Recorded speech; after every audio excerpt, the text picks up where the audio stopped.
The Cask of Amontillado by Edgar Allan Poe. Characters, Summary, Analysis. Hello and welcome to the Discourse. The Cask of Amontillado is a short story by Edgar Allan Poe published in the November 1846 issue of Godey's Lady's Book, an American women's magazine published from 1830 to 1898. The story employs a first-person point of view, creating an intimate and unreliable narration that enhances the suspense and psychological depth. The story is often considered the best short story written by Poe. It is a masterful exploration of revenge, pride, and the darker aspects of human nature. The story is very simple but has a lot of verbal and dramatic ironies that increase the reader's interest. Characters of the Cask of Amontillado. Montresor is the main character and the narrator of the story. He is a cunning and vengeful individual who seeks to punish Fortunato for an unspecified insult. He exhibits traits of intelligence and manipulation. He mentions that he is telling about an incident some 50 years ago, suggesting that somewhat older Montresor was never discovered and has not greatly changed his opinion that the crime was justified. Montresor's reason for revenge remains ambiguous and unclear throughout the story, and it could be a case of mad violence. He is narrating the story to someone with whom he trusts. Fortunato is Montresor's unsuspecting victim, his friend who has insulted Montresor in some way. It is not clear how wrong Fortunato was or if he deserved the kind of vengeance he suffered. He is a wine connoisseur who is prideful and intoxicated by his own expertise. He represents the folly of arrogance and he blindly trusts Montresor.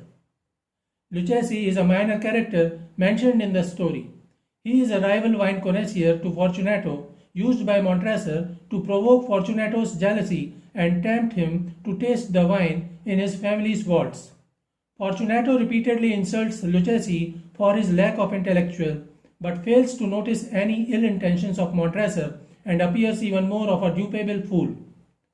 Summary of the Cask of Amontillado. The story takes place during the carnival season in an unnamed Italian city. Montresor explains to an unknown audience that someone named Fortunato has injured him repeatedly and has recently insulted him. He says that he can stand no more and vows revenge upon Fortunato. He mentions that he has never let Fortunato know of his hatred because he wants to fulfill his vow without placing himself at risk. He also says that his vengeance would not be complete if Fortunato were to retaliate or if Fortunato died without knowing Montresor to be his murderer. It was the carnival season and much of frivolity and celebrations were going on. One evening, Montresor finds Fortunato in a drunken state. Fortunato is dressed in a jester's outfit, suggesting that he is enjoying the carnival. Montresor approaches and greets Fortunato, saying he was lucky to find him. He obsequiously asks his opinion on a newly acquired cask of Amontillado. He says that he has recently bought a sample of sherry and wishes Fortunato to confirm that it is Amontillado, a rare precious wine. Montresor knows that Fortunato loves rare wines and tantalizes him with the rare liquor. However, he notices that Fortunato is already drunk, so he tempts him more. He says that perhaps Fortunato might be too busy and that Montresor might have Luchesi taste it instead. This instigates Fortunato, who doesn't like Luchesi much. He insults Luchesi's skill with wines and insists on accompanying Montresor to the vaults to taste the Amontillado. Montresor says that it might not be good for Fortunato because his vaults are quite damp and full of nitrate that may cause cold. Fortunato insists on having a chance to taste the rare wine. Montresor then puts on a mask of black silk and cloaks himself and leads Fortunato to his home.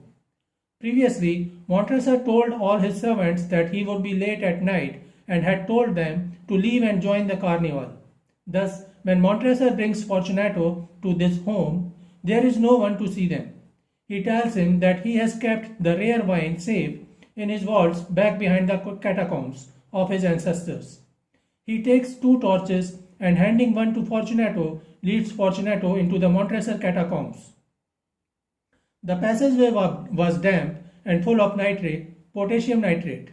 Fortunato was already suffering cold and nitrate could have increased his allergic symptoms. Fortunato begins coughing heavily. Montresor shows false concern and offers some Madoc wine to help him. This seeming act of concern and sympathy too was a trick to keep the victim alive long enough to get him to the niche where he will be buried alive.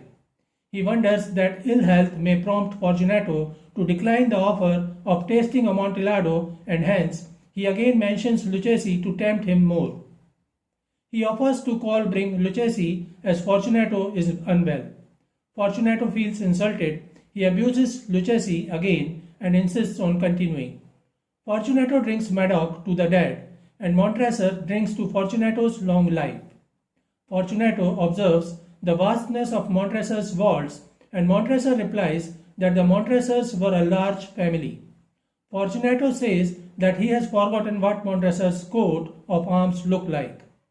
Montresor feels blatantly insulted again, as if Fortunato is depreciating the reputation of his family.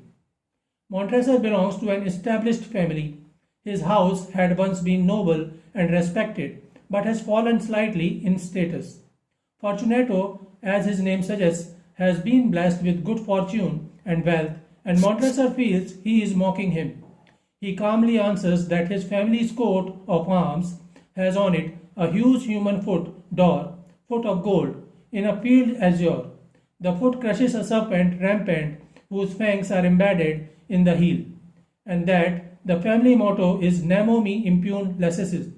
No one attacks me with impunity. The motto and the coat of arms of Montresor's family suggest that they are historically known for their acts of revenge. As they walk deeper into the catacombs, Fortunato remains drunk and the bells on his costume jingle. Fortunato finished the bottle of Madoc and throws it peculiarly. Montresor notices it and asks why he threw the bottle this way. Fortunato again makes a jibe and mentions that Montresor is not good enough to be a Freemason, and that is why he doesn't know the gesture. Montresor again feels offended and claims that he is now a Freemason. Fortunato laughs and says that while he has a trowel in his cloak, Montresor doesn't have that insignia. Montresor takes him deeper into the vault, where Fortunato sees a small crypt lined with human remains. He notices a small gap in the granite wall. He tries to look into the crypt just because of the strong smell of nitre and dampness he fails to see. Montresor says that he has kept the Amontillado in the crypt and again asks if he should bring Lucchesi to taste. This further instigates Fortunato and he drunkenly walks forth into the gap. Montresor quickly acts and chains him to the granite wall.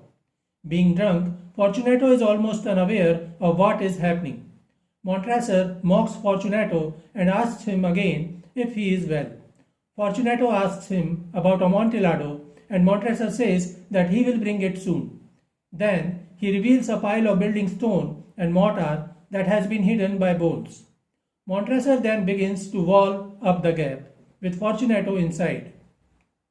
Fortunato, being drunk, feels as if Montresor is playing some game. Montresor lays the first tire of the wall before Fortunato revives with a moan from his drunken state. He quickly raises 3 more tires of bricks. Fortunato begins feeling the danger and hastily shakes his chain. Montresor continues to raise layers of stone while enjoying the sound of the shaking of chains. By midnight, Montresor almost completes the wall with just 1 stone to be added to immure Fortunato in the wall. Immure means to enclose someone in a closed space against their will until their death, or to bury someone alive. Before setting the last stone, Montresor takes the torch and looks up in the gap. He notices that Fortunato is now fully aware of what is happening. Fortunato weakly asks Montresor to end the joke and free him. Montresor mocks him and sets the last stone. He stays there to listen if Fortunato has something to say, but he hears nothing but the jingling of bells of Fortunato's jester costume. Montresor feels a bit sick, but he says that it might be because of dampening and nitre. He readjusts the pile of bones to hide the new wall and comes out. He mentions that the catacomb remained undisturbed for the next 50 years. Montresor ends his tale by wishing Fortunato a peaceful rest. Irony in the Cask of Amontillado. Verbal irony. The name Fortunato translates to fortune in Italian, which is ironic given his fate. He is anything but fortunate as he meets his demise. Montresor toasts Fortunato's long life while planning his murder. This juxtaposition highlights the deceit behind Montresor's words. Situational irony. The story takes place during a festive carnival, a time of joy and celebration, contrasting sharply with the dark act of murder that occurs in the catacombs. Furthermore, Fortunato is confident in his wine expertise and believes he is in control, yet he is ultimately led to his death by Montresor's cunning. Dramatic irony. Fortunato's dress of jester with jingling bells is an irony against what he has to suffer. While he is already suffering from cough, and Montresor continues to warn him about the dampness and nitre in his family's catacombs, he disregards this advice as Montresor tempts him by mentioning he could bring Lucchesi to taste the wine. So this is it for today. We will continue to discuss the history of American English literature. Please stay connected with the discourse. Thanks and regards.